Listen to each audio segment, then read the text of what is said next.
Assalamualaikum warahmatullahi wabarakatuh. Perkenalkan, saya Muhammad Rojan Waliudin dari kelompok 1. Di sini saya akan memaparkan hasil diskusi dari kelompok 1 dengan judul desain dan seleksi material untuk knalpot. Next.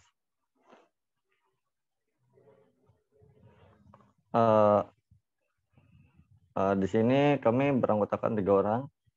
Yang pertama ada Kevin Surya Ramadan, yang kedua ada saya sendiri, itu Muhammad Rojan Waliudin, dan yang ketiga ada Helmi Lutfi.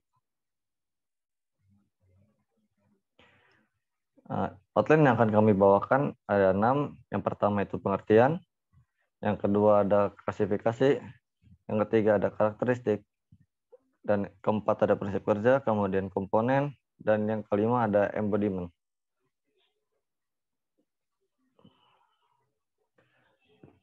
Pertama adalah pengertian.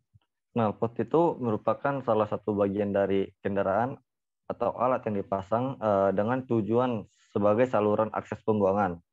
Setiap mesin pembakaran yang terdapat dalam kendaraan mengeluarkan sisa hasil pembakaran yang perlu dikeluarkan. Sisa hasil pembakaran tersebut akan dibuang melalui knalpot yang berbentuk pipa. Oleh karena itu, knalpot selalu diletakkan di bagian paling belakang kendaraan dan menghadap ke belakang.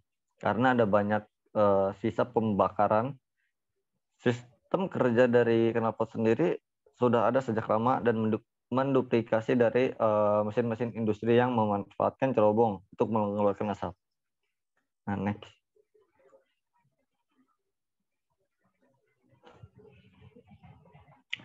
Nah, di sini knalpot itu dibagi menjadi 2. Yang pertama ada knalpot standar dan kedua ada knalpot racing. Knalpot standar itu sendiri biasanya sudah terpasang pada bagian kendaraan, baik itu roda 2 atau roda 4. Dia terpasang langsung dari industrinya tersebut. Beda hal dengan knalpot racing.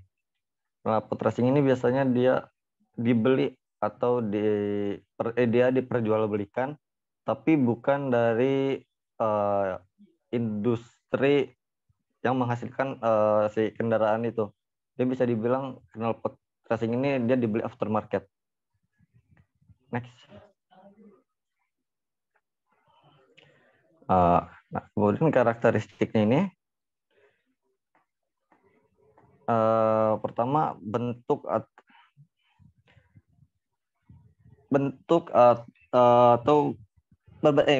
atau berupa lakukan yang tumpul agar aliran gas buang itu bergerak dengan leluasa. Yang kedua itu memiliki suhu yang cukup relatif tinggi. Yang ketiga, ujung lubangnya itu mengarah ke bagian belakang kendaraan.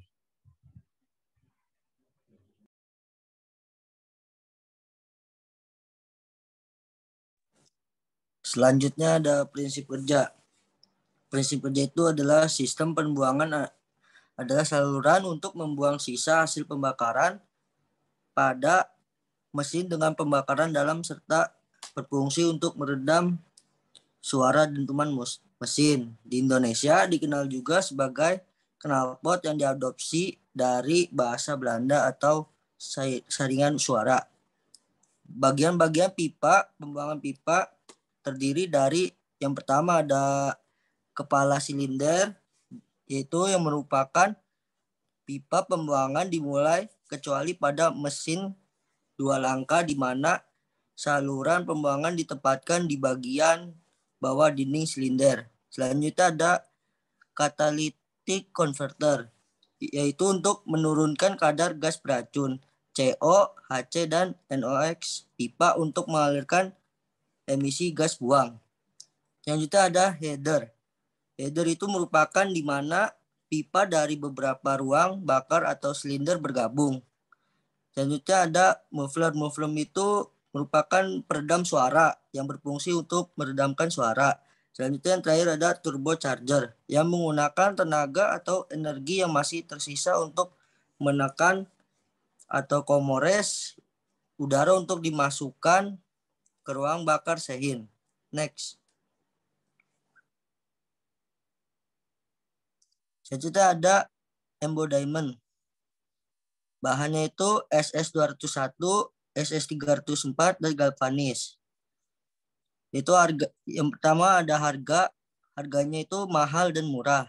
Bobotnya itu lebih ringan dan berat. Ketebalannya itu tipis, tebal, dan variatif. Fungsinya itu tidak ada sisa yang menempel, banyak kerak pada dinding plat.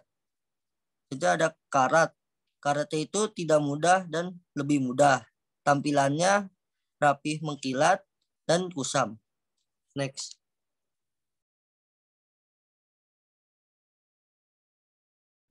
Selanjutnya embodiment pada bentuk atau pada struktur bentuk dari knalpot.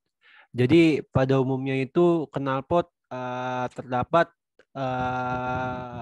knalpot yang panjang dan pendek.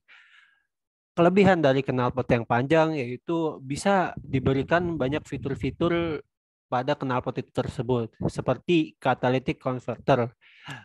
Catalytic converter biasanya hanya ada pada knalpot yang dari pabrikan langsung atau knalpot yang panjang, karena catalytic converter sendiri mengambil beberapa ruang pada knalpot.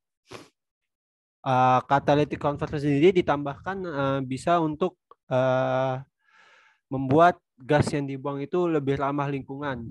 Dan pada knalpot panjang juga memiliki suara yang relatif kecil karena peredam yang ada pada knalpot lebih banyak sehingga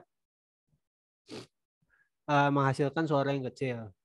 Biasanya knalpot yang panjang dipasang pada motor yang berspesifikasi atau yang biasa digunakan sehari-hari atau biasa juga digunakan untuk touring atau melewati medan-medan terjal. Sedangkan knalpot pendek memiliki harga yang lebih murah dan suara yang lebih kencang. Biasanya knalpot pendek digunakan pada motor racing atau motor untuk balap. Secara umum, bentuk knalpot itu biasanya mengarah ke belakang. Kenapa? Agar polusi udara dan polusi suara dari knalpot yang dikeluarkan dari knalpot tidak terkena pengguna atau tidak mempengaruhi pengguna. Selain itu, posisi lubang pembuangan juga ditaruh atau diletakkan agak tinggi atau setara dengan posisi ban atau titik tengah ban. Kenapa? Karena pada saat melaju lubang pembuangan knalpot ini tidak terendam banjir atau genangan. Selain itu, karena pada motor itu biasanya knalpot diletakkan berdekatan dengan posisi duduk pengguna atau penumpang, sehingga biasanya pada knalpot pabrikan langsung diberikan penambahan insulator panas atau bahan yang bisa menahan panas dari besi knalpot atau dari logam knalpot. Selanjutnya terdapat grafik antara harga dan tensile strength. Di sini dapat dilihat dari stainless steel itu memiliki tensile strength yang cukup tinggi dan juga harga yang relatif lebih tinggi daripada plat galvanis biasa. Namun plat galvanis memiliki harga yang murah, namun tensile strength-nya juga lebih rendah daripada stainless steel.